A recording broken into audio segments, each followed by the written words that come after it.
ubundi ngira ngo murabizi ahantu hose ku isi yose umuntu wese wageraga kuri level yo kuba yavuga ngo wambuye imyenda ugiye ku karubanda bakuboneye ubusa bwose rwose, menya ngo aho ngaho nibwo abantu bahita bemera neza ko uwo muntu yagakwiye gufata ibyangombwa ndetse agatangira n'imiti imugaragaza ko afite uburwayi bwo mu mutwe.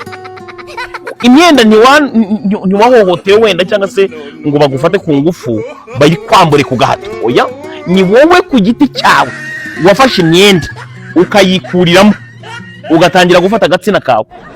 Abantu bajyaga banavuga ngo Jesu Kristo mipango ngo ninjugira gato, ariko uyu muko nimba ari umuntu avuga ko umugore, niba navuga ko ari igice gusa, numva abantu benshi bavuga ko ari umutinganyi, nanjye nkomereza muri uwo mujyo, ariko nyine bitewe na karakteri nanone ngewe zirabingaragariza, inazo zirimo uburenganzira bwo kuvuga ngo Jihad ari umutinganyi, kandi wenda nawe nta nubwo anabyihakanira kuko no ku munsi yafatiyeho iyo video uyu munsi yamugaragaje yuko ari umusazi nyamusazi ubura ibyangombwa gusa. Ni ukuri kw'Imana, reka mbabwize ukuri, umusazi wese wageze kuri level yo gukuramo imyenda ibyangombwa barabimuhereza ndetse agatangira n'imiti lememjo.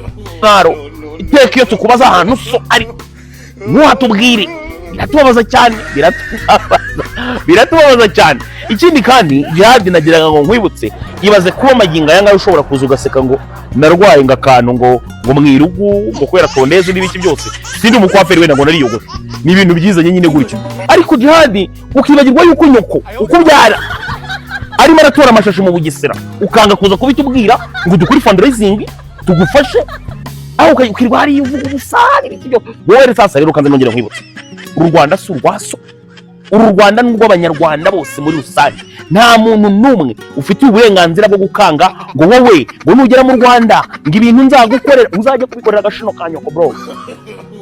N'ikindi gihe yewe ntuzongere kumenyera ngendo umuhungu w'igikona, I don't play no game motherfucker. ngo nugera mu Rwanda ko mbamaze igihe kingana n'ukwezi n'ibintu birenga, wakoze iki ndahangaha kandi urabibona n'umundi Nyarugenge, murabibona ni Nyarugenge, ara naho bita ku Kimisange, wegereye gato ugeze Igikonde wacu. Wowe urantega ngo ningeri Nyarugenge, uzankora iki ndi Nyarugenge? So ngwino rero werekane ibyo ushoboye, sindi Nyarugenge se, ariko nagira ngo nkubwire umfashe cyane kandi ndabikeneye yewe n'abandi bantu muri commentaire baraza kubitubwira, ngiye kumenya ahantu so ari, ntabwo ari story dushaka gukomeza kubyumva, ari abandi bantu babitubwira ndetse no tubwira ahantu nyoka rwariye, dukeneye kuhamenya, tumusure tumufashe. Wowe urimo uranga ko wafasha Jackie, ariko twe turashaka gufasha nyoko noneho coco bose.